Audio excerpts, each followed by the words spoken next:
Hey everyone, it's Kendra here.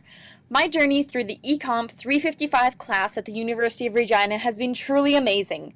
Before taking this class, I would have considered myself fairly tech savvy. I had created a website for my gym club, I know how to use iMovie, I frequently edit music, I can create slideshows in a Flash, I'm a pro at any Microsoft program, and I know my way around a PC and a Mac. When someone even had a question about how to work an app or troubleshoot a computer problem or even find resources for research, I was always the one that they would ask. I figured I knew a whole lot about technology and that this class would really just help me find ways to use it in the classroom. Well, I was both right and completely wrong about this class.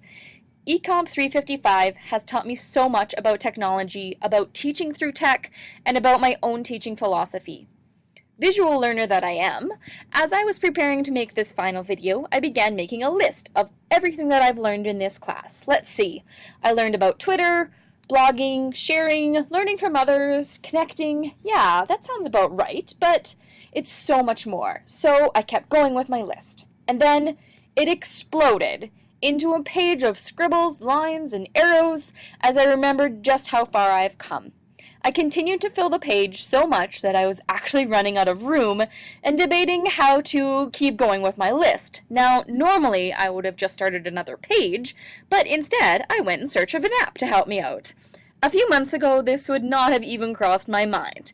But what did I find? Well, Poplet, a great little web-based program for visual folks like me who need to connect things together.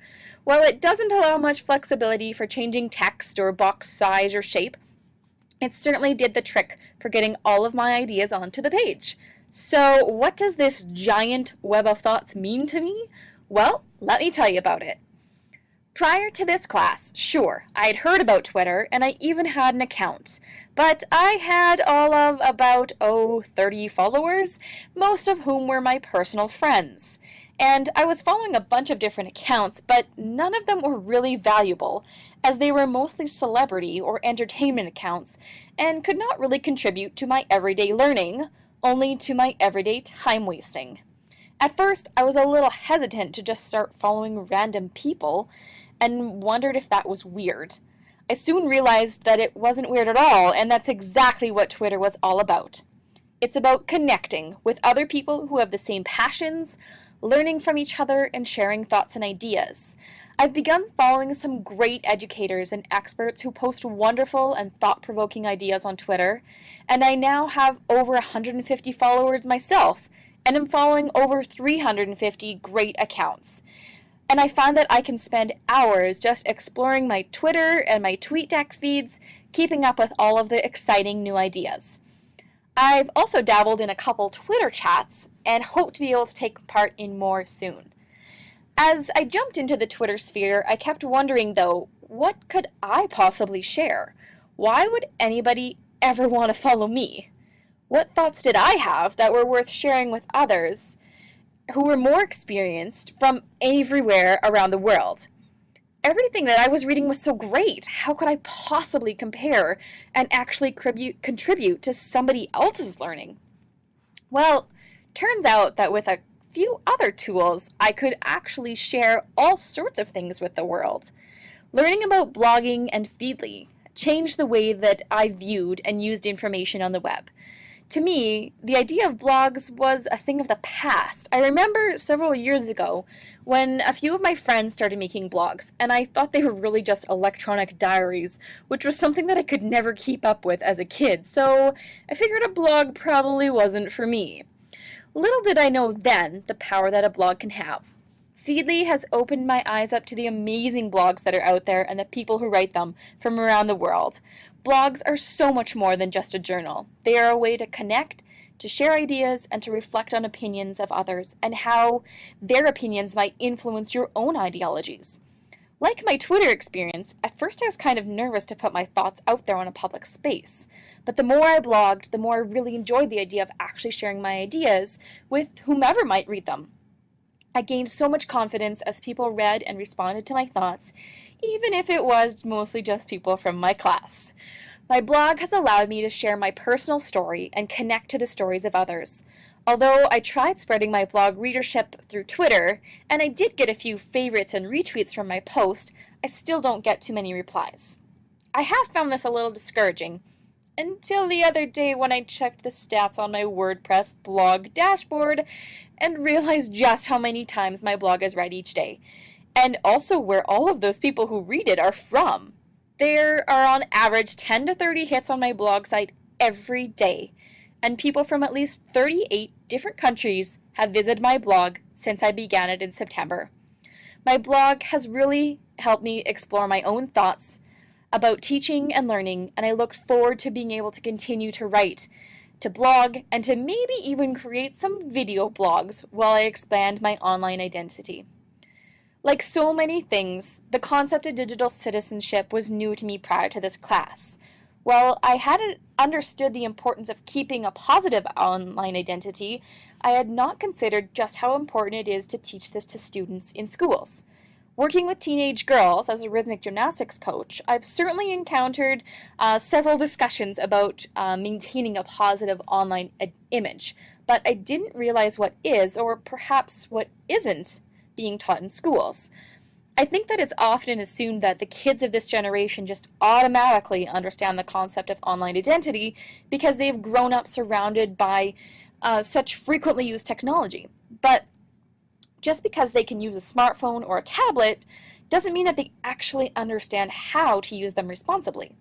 By integrating technology into the classroom on a regular basis, students can learn how to have a positive online identity and how to collaborate with other students from around the world. I've come to learn that connections are key, and the internet, Twitter, Feedly, and blogging are just the beginning to create connections around the globe. I have really enjoyed beginning to create my personal learning network both on and offline. Connections with my family and friends have led me to meet some incredible educators in Regina, and I plan on being able to use technology to continue learning and collaborating with them. And I hope to continue those relationships throughout my teaching career. I have also found so much joy in connecting with new people from around the world, and I have seen how possible it is for students to do this also. With Skype and Google Hangouts, it seems like possibilities are endless for classrooms to be able to meet, share, and explore, and exchange information and experiences, collaborate, and it goes on and on. Aside from Hangouts, Google has so many opportunities to connect. While I knew about Google Drive and had used it all summer at my job, I found it so cool to discover the many tools that Google has to connect and collaborate, and have really enjoyed being able to share those tools with my friends and family too. There are just so many apps that allow you to link into Google Drive documents, and with the addition of Classroom, the possibilities for creating a paperless classroom are truly endless. I think that having online access to resources for students outside the classroom is such an asset to their learning. Utilizing online tools can be such an incredible way to create an autonomous learning environment and allow students to work at their own pace and in a way that makes sense to them. I could go on about the numerous apps that I have learned about that enable students to create projects, access information, collaborate with classmates, explore their creativity, and create an online identity. Apps like Edmodo, Socrative, ClassKick, iMovie, Glogster, Oxy, Replay, PicMonkey, Animoto, Camtasia, Movely, Telegami, oh my gosh, the list goes on. But I'm sure you don't want to sit there listening to me ramble off a never-ending list, so perhaps I'll just have to create a new section on my blog or on my learning website where I can keep track of all the fantastic apps that I have had the chance to use and explore. I have really just learned so many new things in ECMP 355 this semester. Whether it's been new ways to look at apps I'd previously known, like Pinterest or YouTube, or learning about entirely new ways to connect and collaborate, I have just had such a joyful learning experience in this course. I chose to take this class as my education elective, and I am so glad that I did. This class is tremendously helpful to future educators, as the technology we have available to us is only going to continue expanding and opening up new opportunities. While this class is not mandatory to middle year students like myself, I really wish it were, because I feel that the information in this course can make such a difference in how teachers use technology.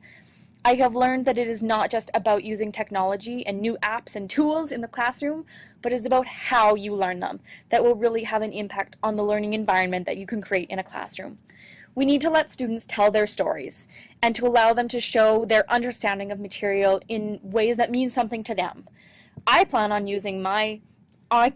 continuing to share my story with the online community that I have become a part of. How will you share yours?